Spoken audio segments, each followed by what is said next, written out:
Tonight on First Tuesday. I'm an expert at violence. I've been at it all my life. In prison or in the ring, Paul Sykes means big trouble. When anybody in authorities challenged him or anything, he's hit them.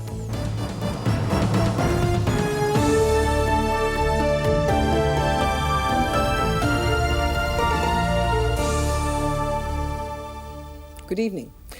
Our language is full of tough guy phrases. We think it's good to fight your corner, to knock 'em cold. It's an attitude that may have shaped the life of the heavyweight boxer, literary prize winner and habitual criminal whose story we tell tonight. Here's the testimony of two men who've tried to contain him. He's intelligent, but he can be very short-tempered, and he has a reputation and has on a number of occasions assaulted staff. He's certainly a reputation for being quite violent. He was such a physical man. He used to do his jerks and press-ups in the custody office, and they realised potentially they had a very violent man there, and his record spoke for itself. He's very bright. There's no doubt about his intellectual ability. He's probably brighter than most of those of us who've locked him up. Some of the things he's done certainly can be classed as evil, but I think he's somewhat of a Jekyll and Hyde character. Between 1962 and 1985, Paul Sykes was convicted twice of wounding with intent, twice of robbery, once with violence, 5 times of assault occasioning actual bodily harm, once of assault occasioning grievous bodily harm, more than once of assaulting police and prison officers. He's a violent man and he uses violent language, some of which is an inevitable part of the picture we've built up inside and outside prison of Paul Sykes at large.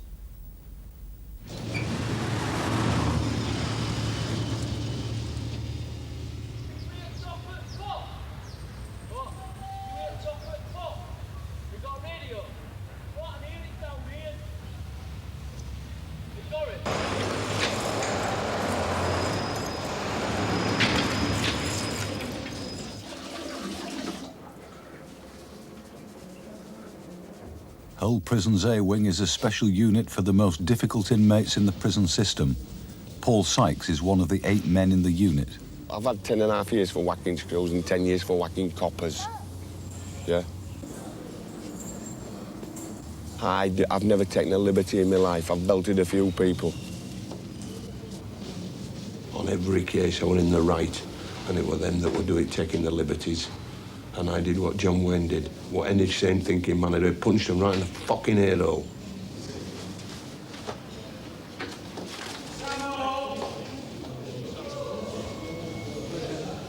I'm an expert at violence. I've been at it all my life. I'm not a thief, I'm not a liar, I was brought up on John Wayne pictures. He punches a bad guy on the chin. They cheer him, they give me time. Paul Sykes is currently in prison for 6 years.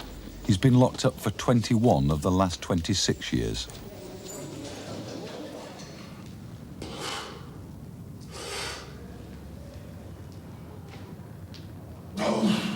I mean, I'm not a armed robber, a murderer, a rapist. I've got no set modus operandi. It usually involves giving somebody a belt, though. There's some people I've hit and didn't hit them hard enough. And there's some people I should have hit that I didn't. People get stuck in the groove, the thinking gets stuck in the groove. Give them a little belt, you knock the groove out, and then you get their attention.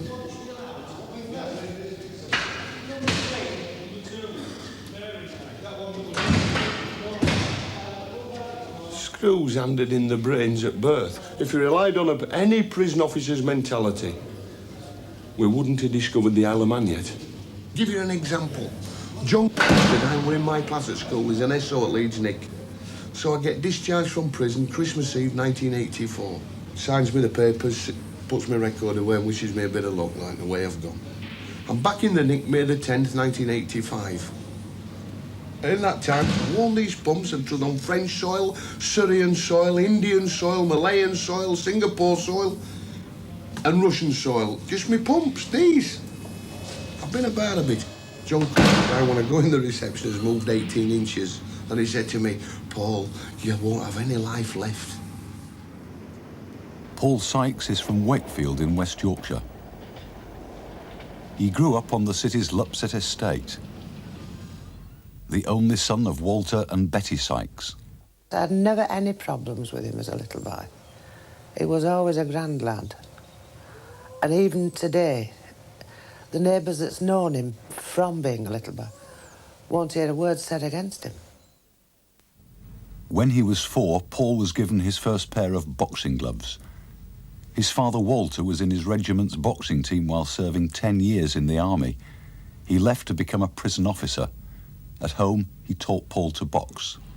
Well, I always encourage him to do something every day, do some exercises, some training every day, press-ups and, you know, and belly muscles, you know, only about odd in his legs and let him coming up with it, you know what I mean, don't you? Floor exercises. I used to be laid in bed giving him a penny for every, you know, doing these, you know. Then we got dumbbells and all that, holding them out and all that, you know, and these. I was getting bashed in the face at 7 years of age. Tuesday, Thursday, Sunday morning. Buff, buff, bashed in the face, learning how to box. How can your dad love you if he lets this happen to you 2 or 3 times a week? Paul's told me, yeah, real hidings for the tiniest misbehaviour. He said they'd been walking down and he's given him a real backhand and nearly knocks his head off. Then they come to a little shop and he'll buy him a big block of Cadbury's.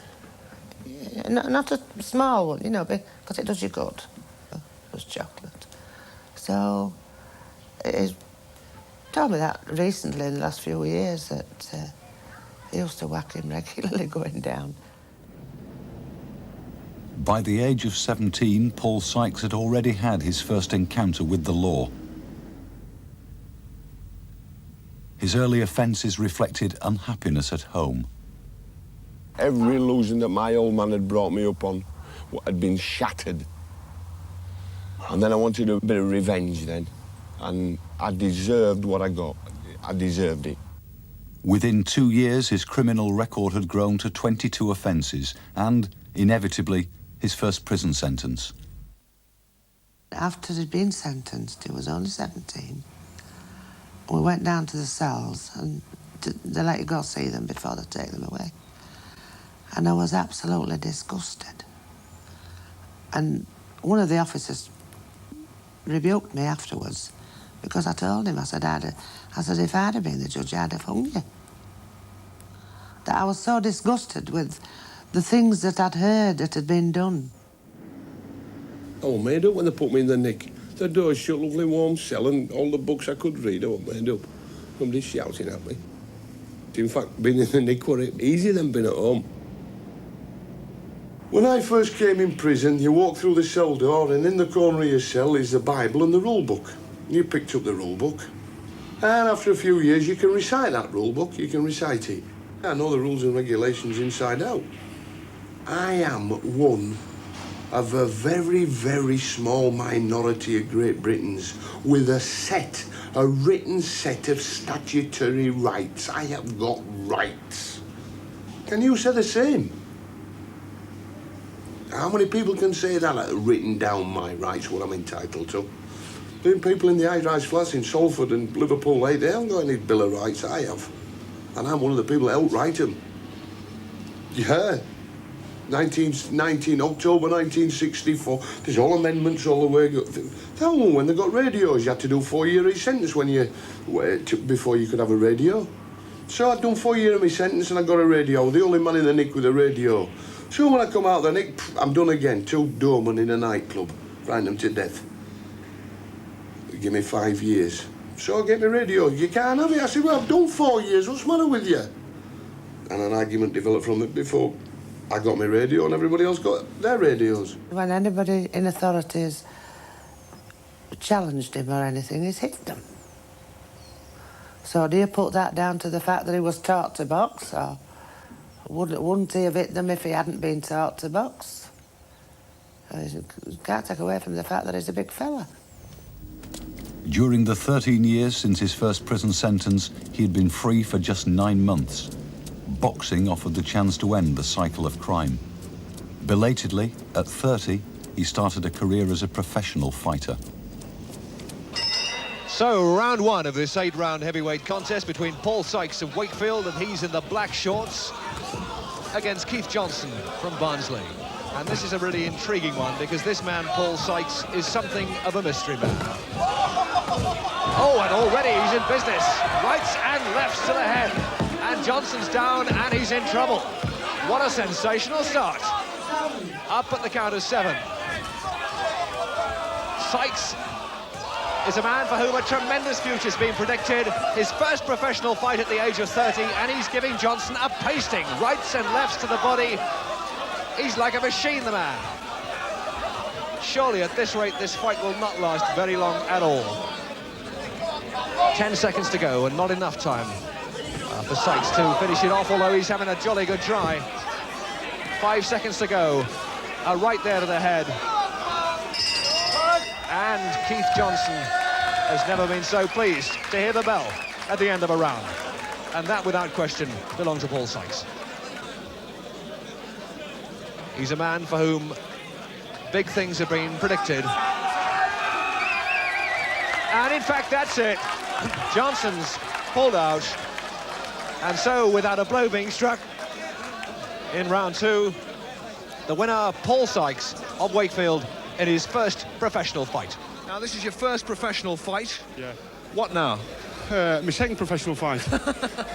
Then my third, then my fourth, and then like rows of shops, blocks of flats, holiday villas, 750 birds like Joe Bugner. I encouraged him because I thought Paul's going to be an heavyweight, and there's fortunes in it, isn't there?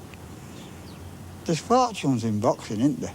If they get a right manager, and I thought he'll only want to get to the top, and then about 3 fights, and he's done it like Bruno. He's done it now, hasn't he? Bruno's made up now. And I thought, I don't know another way for a working class lad to get money. Tommy Miller, with over 50 years in boxing, was Paul's manager. Did everything, really, except dedication. Paul took that view like if he was tied up in a gym, it was like being banged up in the neck. While he was going, he was dynamite, and he packed all the holes. He sold tickets like everybody wanted tickets from all over. A lot was gangsters, petty crooks and top villains, but they all come supporting him. Even the police were buying tickets. True as that.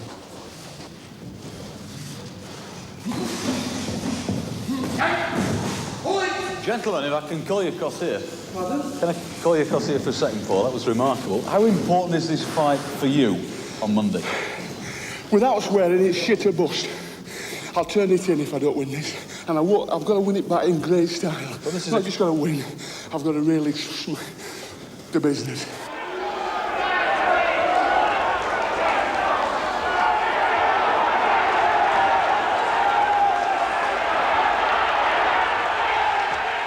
He's on a life support machine.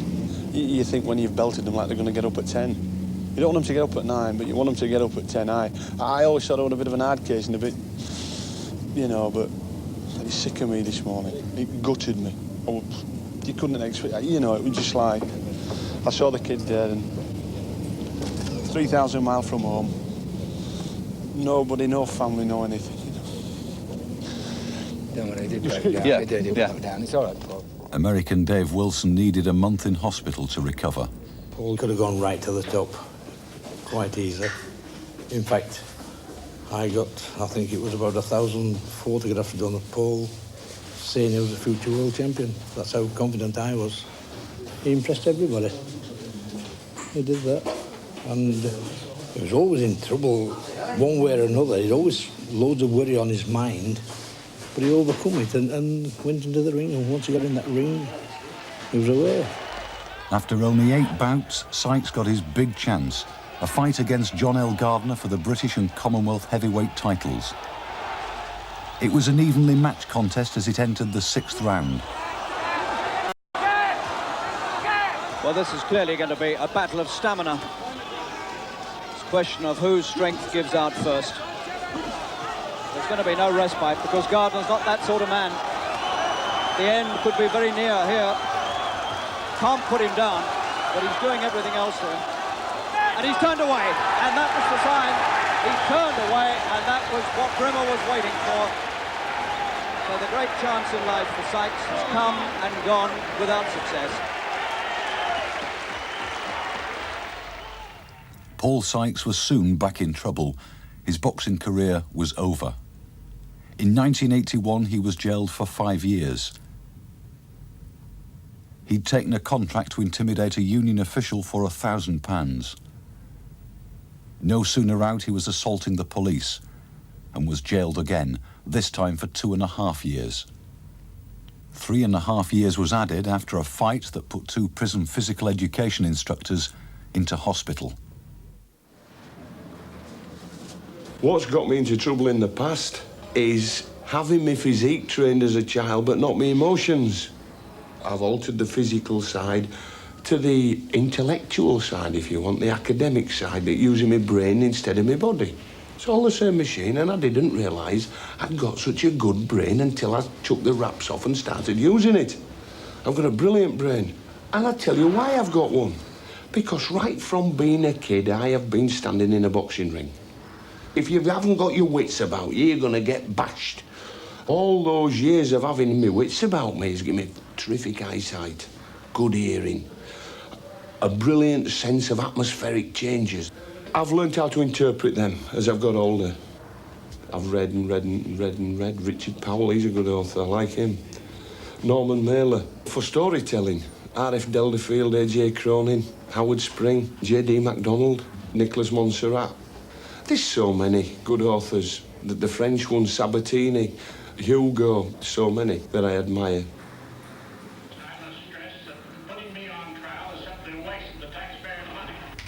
"3 years ago, Paul Sykes started writing. He began on an account of the 2 years up to the end of his boxing career. Don't be fit to write. You've got to concentrate. 2 or 3 hours every day, deep concentration, and you've got to train yourself to be able to get to that level. You can't write trivia. It's not Trivial Pursuit writing, and I'm not writing crap. I'm not writing rubbish. And once I've started writing, you're opening doors that you think are shut, and you realise how much input your senses have received. And I can remember smells and tastes and colours and atmospheres. It makes all the difference, because I only write the truth. I don't make anything up. I write the truth.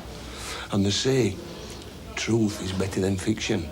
And in my case, it certainly is. His work, entitled Sweet Agony, won a Koestler Award for Artistic Achievement in prison. It was so clear I could read the time on the cathedral clock through the front window. It was 10:10 when she walked past the house. A girl so startlingly attractive I held my breath. She was our Kay's mate, little Kath from across the road.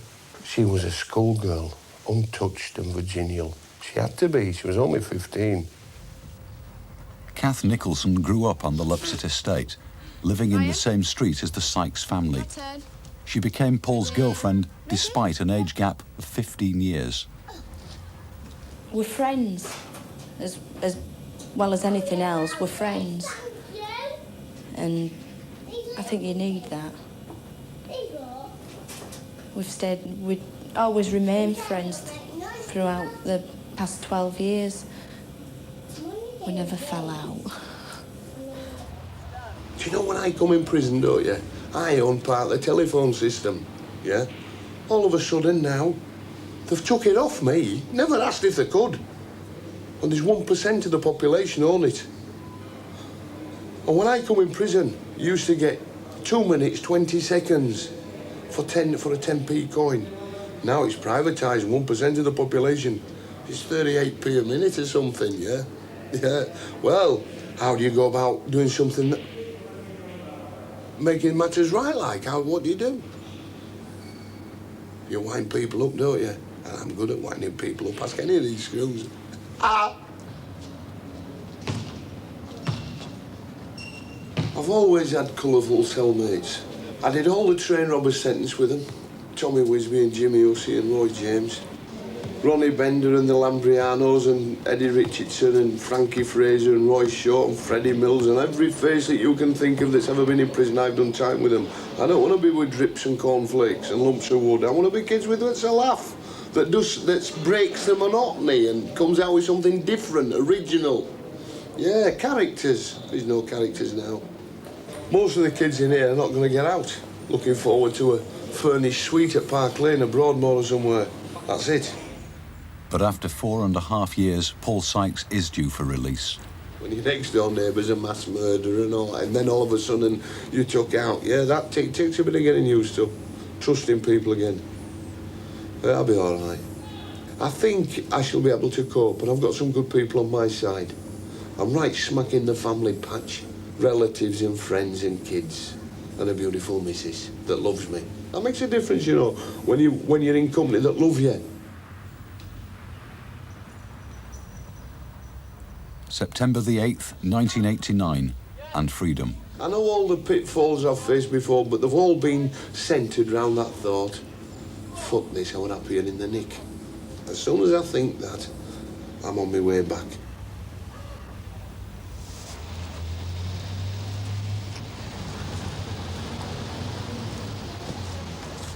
At 8 in the morning, he's met by Mick Sr. and his wife Carol, who've travelled over from Wakefield with Kath.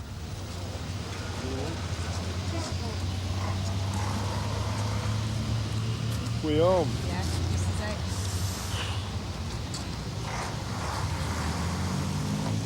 What do you reckon then, old pal? Hey? We've got about 30 years left. We've got about... I'm out, it's done, it's finished, it's over. That's another one. Come on, let's go home. Let's get home. Let's get out of it. Let's get out of it. Get on at the bottom. There's all kinds of... When you look at the amount of traffic that there is, and remember what the Conservative Party announced a few years ago. Oh, no, not a few years ago, a few months ago in the paper that they're spending £216 billion on extending the motorways, widening motorways and building new motorways to deal with the increase in traffic in the year 2025. When, and you can see for yourself, petrol runs out in 2019, so what they're talking about. All the kidding. They're building them for skateboards.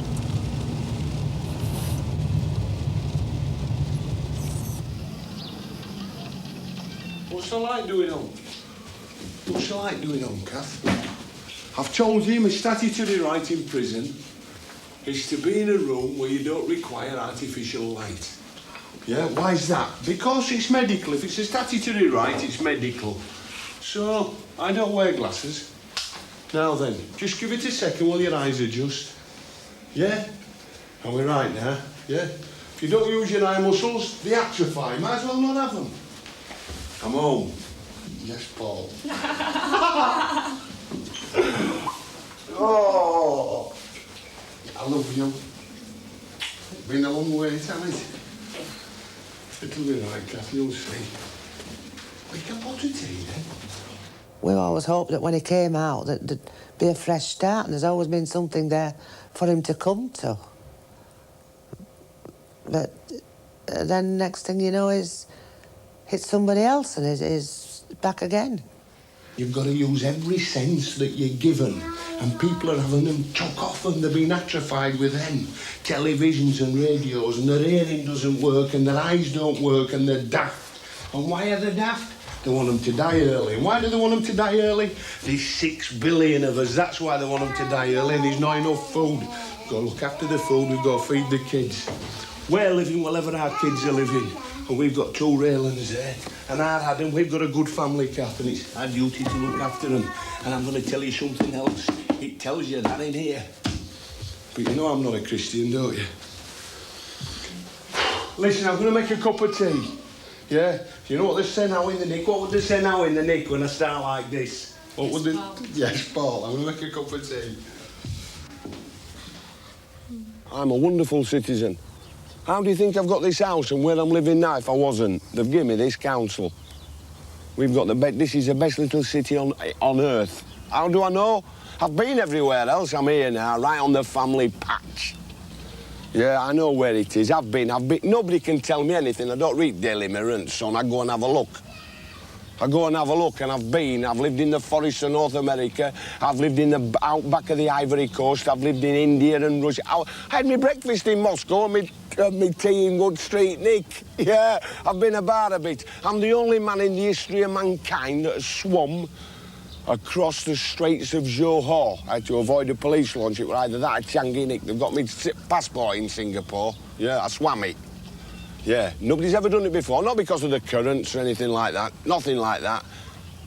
It's sharks. It's not shark infested, but none of the locals go paddling. Yeah, I swum it. I know about sharks, yeah. I'm 6'3" and 16 stone, 200 weight, yeah, I'm swimming. These pumps, these were hanging around my neck when I done it, yeah. I thought, well, jaws are the conditioner, I know how to condition people, yeah, jaws, boom, boom, boom, boom, yeah. They're just flying about. You've got an art job works here. Sharks, they'll have a look at me and think, yeah, I know how to do them. You punch them right in the fucking ear hole and they swim off. Paul Sykes has been held in 18 different prisons, including Wakefield. Although not at the time when the prison officers there included his father, Walter. I know what it's like in prison, because I work there. And it's not so good slopping out every morning and no running water. And they're living like animals, aren't they? They're just like animals in prison. My dad's an old screw. He loves to give orders. Can't do anything, but he can give orders out like. I've told him that he ain't got to give me any more orders. He's 77 now, and he can't do it. He's got cancer and he's dropping to bits and all that, like the screws do. And I've told him to shut up. He's run me down too much. He did yesterday, even yesterday. I went into our cages when they were the young fella and he started slagging me, calling me useless. I'd never done nothing. Couldn't do anything, never had done, and never will do. You're just a useless, and he swore. And he said, sit down, and I come out. I didn't sit down, but I thought he was coming after me, he didn't. And I walked down here as sick as a pig. I walked down to our house, and I thought, well, if that's the only lad I've got can talk to me like that, it's time I packed in. It's time I thought, give it up, this game. Families. He's a dickhead, he's as daft as a brush, but he's honest and he's trustworthy. And you can put your life on my dad. He's no bottle. Plenty of shouting, can give orders, and he's... Well, have a look at him. He's got a finger missing for a start. He'd give somebody a belt in the teeth. It's gone rotten. It's fell off like he's had to have it amputated, yeah? He's blind. All my life, I can never, ever remember my dad at least twice a week he's come home with dog shit on his shoes. That's how clever he is. How much sort of fatherly love is there left for a son? Not much. Not much. You might as well say top tail lives anywhere else. Not much. It's all gone. It's all gone. Do I love him? I am the only person on earth allowed to call him a useless bastard. Nobody else can call him it. Just me. Nobody else can call him it. He's my dad. Every time he's come home, I've kept hoping and hoping that he would alter. He was going to come out and he was going to work and he was going to write and he was going to do this. He's done nothing. Only go out and meet up with his old cronies. Well, things don't look good.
In mid-October, at home on the Lupset estate, Paul and Kath prepared for their wedding, a service to be conducted by Delroy Showers, an old prison friend. Yeah, right, Delroy. In the hotel I booked in, so I brought the Gideons along, so that should help. You don't need them. Oh, you got the Gideons there? I've got the Tanaka and not business. The Living Bible. Yeah, okay. right.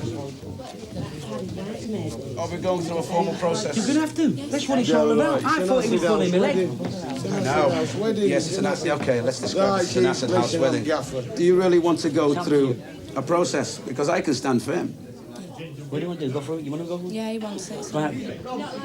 Yeah, okay. I'll read the text that I just done a bit of work on. Leviticus. Yeah, right. Yeah. Not Leviticus, the lawmaker. We've had enough lawmakers in our life.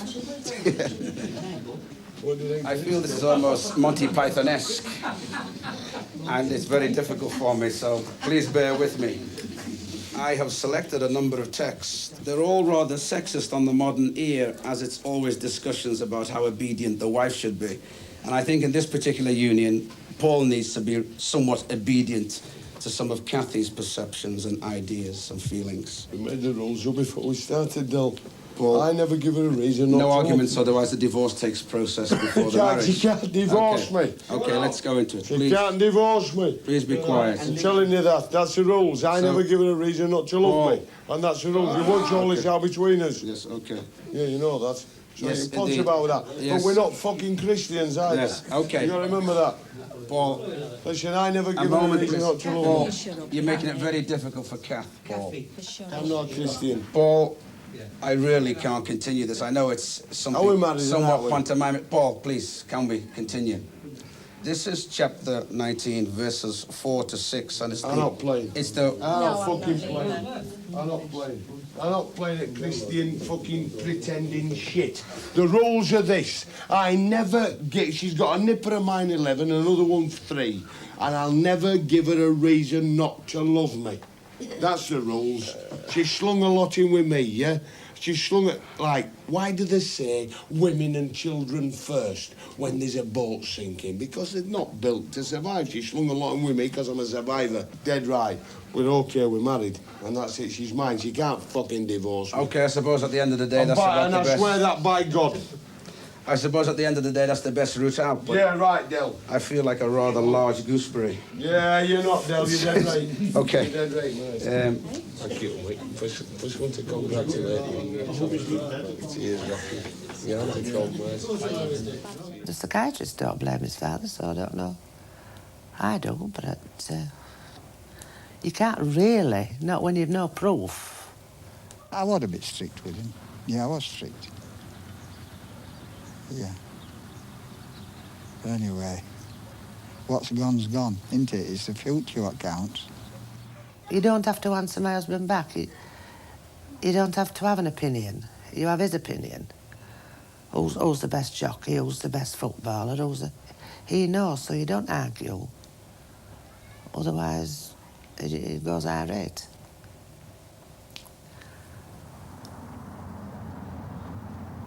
I've been used to brutality with my husband. Perhaps that's why Paul thinks you've got to use force, because his dad's always used force.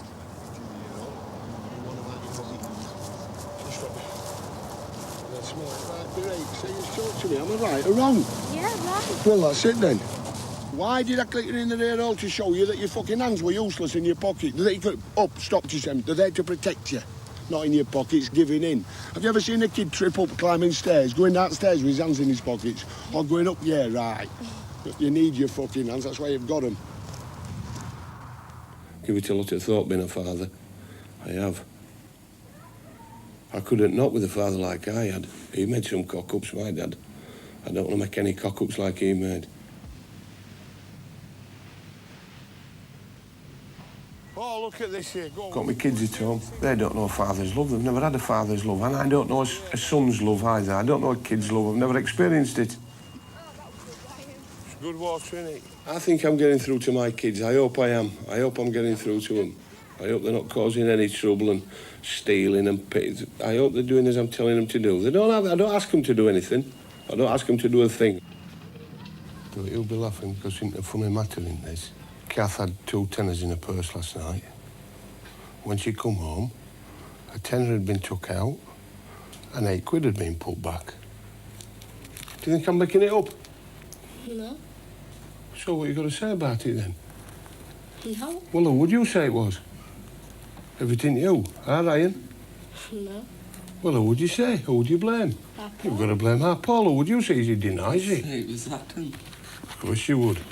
One of your evil bastards is blaming the other when you know full well it's not him. And it ain't funny. It ain't funny being accused of being a thief. It's not funny being a thief. I'm going to tell you this, you better start remembering what you're doing, and when I ask you a question, I want an answer. I don't want none of that dickhead talking to your tutor shit, talking to a screw shit. You're talking to me, yeah? And I want some out of you. I want some response. Not none of that vacant lot and lock me in my cell. I won't lock in your cell. Beat you fucking... You don't know how close you are, you to a good hiding. A proper 16-year-old good hiding. Not clip round fucking ear hole. You're winding me up. Anyway, both of you piss off. Go and get out. You drive me up the wall. You sicken me, the pair of you. They do, they wind me up. He winds me up. They're both liars and he just smirks and grins and everything. I know it's him. He went through my pockets last night when I come in. One despicable, dirty Oh, I'm telling you. Telling you, what I'm going to do with him. I'm going to have to beat him up. I'm going to have to do. Because he don't take anything serious unless you do, you know. Don't take anything serious. That's what you've got to do. That's the only way you can get his brain to work, knock out all the shit thoughts. Well, he ain't got any thoughts. He knock out the vapour fumes from the glue years ago. Go knock them out of him. That's what you've got to do and get him back on this planet. Did you see him? Sat there like a drip sprawled out. He's a terrible disgrace of a lad. Am I to blame? I don't know. He'd still be a useless bastard whether I'd have been there or not. Within 3 months, Paul was in trouble, accused of attacking a pub customer with a billiard cue. Then he had a violent argument with a club doorman. On each case, he was found not guilty. The trouble that I've been in has been no more than adjusting to the rules and the social patterns and levels and of this new prison I'm in. That's all. Next, he was locked up for 3 days. He'd broken a bail restriction on entering any pubs in the Wakefield area, a ban that lasted 8 months. Paul has always been a drinker. If I have 5 pints of beer every day, if I'm not drunk, it don't affect me one way or the other, but it just keeps me ticking over lovely. Apart from it helping me sleep, keeping my bowels working and all this carry on, I ruptured a kidney in 1968 playing football. And I have to have about 12 pints of fluid every day just to keep it in a state of hydration. Yeah, well, he's entitled to blow his trumpet. You should see the gaff though where he lives. What are you giving this? Get it over there. What's that? That. I didn't think you did. Yeah. Well, I'll do it. Let's swap. No. Go on, I'll something on that. Yeah, you can't help smoking. But for me, I like being drunk. And in fact, people... I've never had any complaints about me being drunk. You know, if I have got drunk, I still manage to keep my wits about me, although I don't remember that I have done. It's good, yeah. But it runs in the family anyway.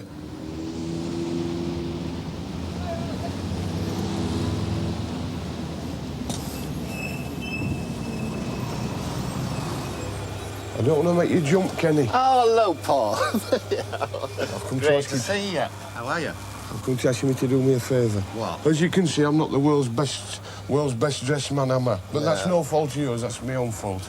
And I need an evening suit. A top jolly evening suit. And I need a bit of credit, Ken. Yes. Oh, well, right then, I'll measure you. What is it for, anyway, Paul, this? What is this? No, what I've done, you know Bobby Diamond, Bob Shaw? Yeah. Paul Summers. Yeah. Too true. They're putting on a show for me for nothing. At Lupsick Working Men's Club, I've written the letters to the committee. I've got the unanimous backing of the committee. I see. They've got 44. I've got this show on anyway. Yeah. And all the proceeds, the raffle prizes and the tickets on the door are all going towards to start the Lupsick Boys Club, which I've got St George's Church Hall. They're all one style out there, didn't they? No, there's double-breasted. No, I like the link button. Single-breasted, with a shawl collar. Yeah, show collar, you've got it linked. That's right. That'll do And supersonic. facing. So I can get my chest out, you know? Yeah. Looks well and all my frills. So we'll get you for a fitting as soon as possible then. You just give us I'll give you a ring. Okay. Yeah. Okay, Paul. Okay, right. Ken. Look after yourself. I'll see you later then. Okay, look Yeah, after thanks a yourself, lot. Kenny. Ta-ra. Ta-ra. All I needed was the love you gave. All I needed for another day. And all I ever knew, only you. And all I ever knew, only you.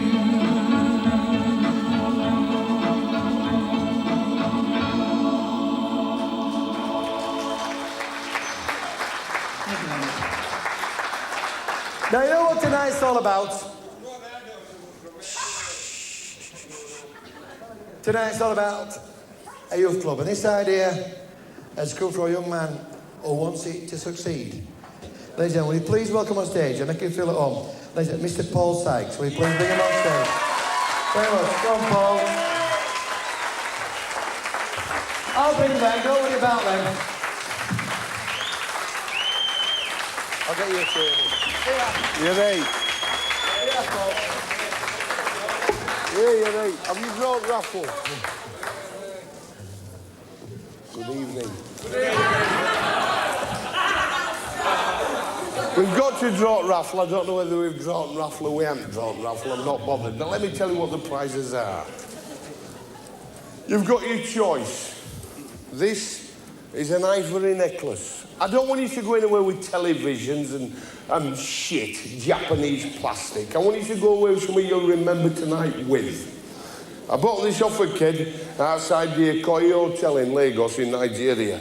It's ivory, and it's beautiful, and it's worth a lot of money. And it was mine. That's the first one. Now then, the second one is, listen, I'm sorry, I'm not used to all this. It's a Patrick Mackay original painting. An original. I know. Well, you've never heard of Patrick Mackay. I doubt if you know much about painting, but Patrick Mackay is in the ABC book of mass murderers, and he's a mate of mine.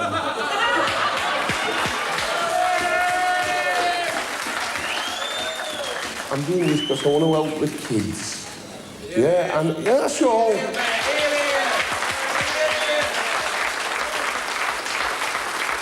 I'll train them and I'll send them which way to go, and I want you to send your kids to me, and I'll look after them.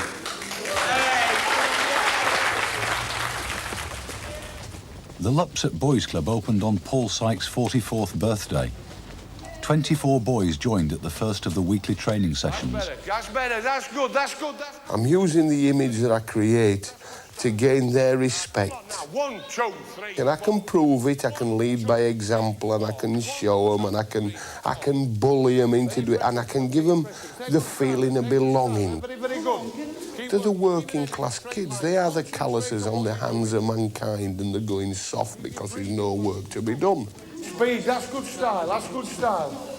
Somebody should be about finishing now any time. Don't look at me. Keep your head in front of you. A boys' club based on survival. That's what it's about. How to survive. And you won't survive. Tell me whether it's an advantage to be weak. Get your step up, son. Get your step up, son, you. Come on. Straighten them legs out. Come on, straighten them legs out. Straighten them right out. Since his release, Paul has had no regular income. Well, I got me £32.95 on September the 8th last year. And I'm down to my last 4 pence. To make a living, he's had to start his own business. The last resort debt collecting agency, Threatener Graham's a specialty. There's always somebody wants somebody bashing. For whatever reason, it's usually money. Once you get beaten up, that's your debt cancelled, and then you'll have me to pay and you don't get your money anyway. And invariably, if they have got the money, I do get it. I do get it. I don't break the law. And I just appear one morning at 8 o'clock and make myself welcome. Yeah, that's what I do. I once caught a fella. He'd been messing about for months and months, and I caught him 5 minutes after he'd been married in the toilet in the hotel where he were having his reception. And I told him that unless he'd come up with something here and now, we're going to stick his head right through the wedding cake and cover him in blancmanges and just generally cause mayhem. Well, I wandered in, I followed him, and he took his wife's engagement ring off, and that just about covered the debt. That was dead right. I don't advertise in the Yellow Pages. Word of mouth. One person who recommends the services of the Last Resort Debt Collecting Agency is local businessman Dennis Flint. He lined up a job that took Paul to Spain. Dennis, hey there, my old pal. How are you? How are you, my love? Did you make a living out of it, Paul? That's the main thing. Did you get your wages? Did you get your wages? 380 quid in front and a trip to Spain. And a trip to Spain. How long for? Went on about 4 days. Went on the Wednesday and come back on the Monday, something like that. So you had a bit of a good time as well? I had a few swims in the old Mediterranean. That's okay then. I've been going on.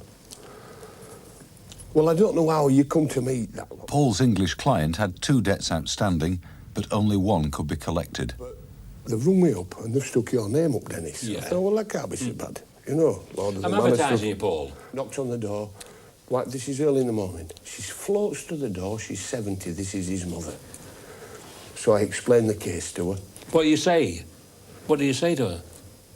I said, well, really, I'm looking... You've come here for some money? I said, yeah, of course I did. Of course I did, straight away. But she doesn't owe the money. He's in Canada. His wife's mother has suddenly got cancer and he's gone to Canada.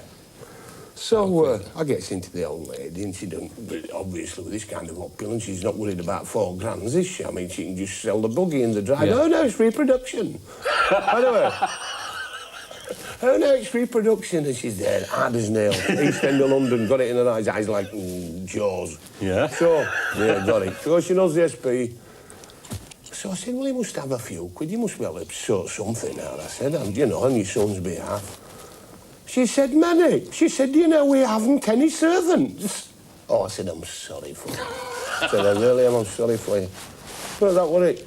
But she don't... Oh, Penny, it's a lad. What owes it? When he's in Canada. Yeah. You're gasping for a bevy, Dennis. Have you got a bevy? Go get us a bevy, go.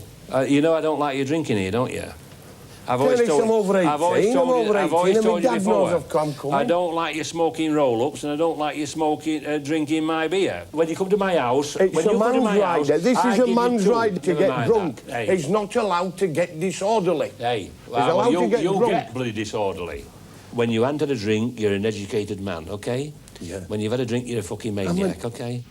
Anyway, I'll give you a drink, OK? I should think so. All right? I should think so. It deserves a drink. It'll cost you... well, how much is beer, Paul? How much is beer? I don't drink beer, so... 80 pence a pint. 80 pence a pint. So that's a little 80 pence on me investment. Okay. Dennis Flint has put money into the publication of Paul's book, Sweet Agony. It's going well. It's at the printers. It's the bee's knees. Is it's it? All, yeah, it's dead right. Yeah, it's coming on all right. We've got... it is, yeah. I've just definite date. I just come back from Turkey, as you know. I've been there 3 months now. Yeah. You know, and all I've been thinking about is my investment. We've seen the jacket design. We like it. You happy with it? Like it. We're happy with the jacket design. Yeah? Yeah, sure. Paul running away. Being chased. Yeah, being chased by... Everybody in his life. Sweet Agony's publisher is Lofthouse Publications of Pontefract. Its owner, Stephen Lofthouse, has few reservations. Sweet Agony has got literary merit.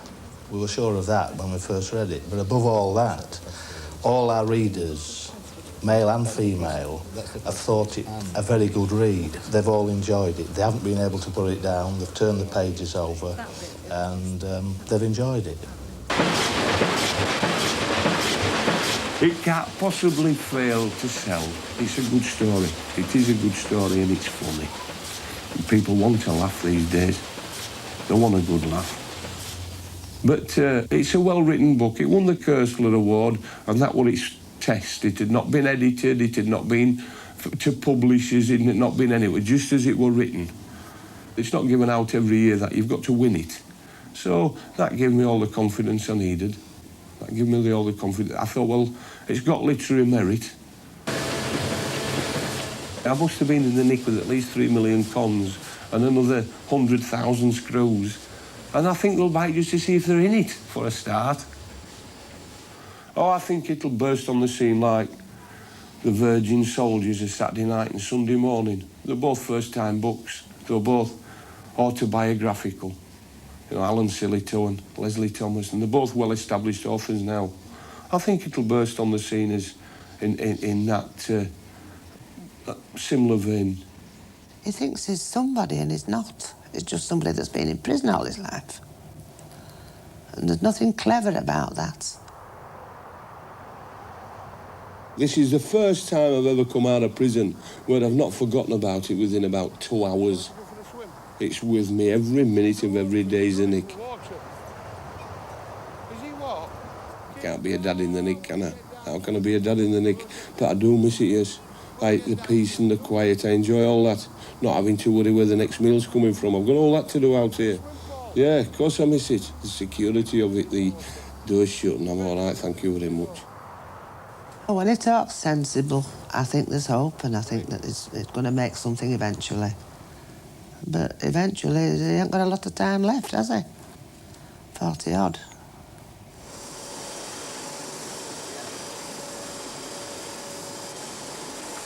I've got this far now.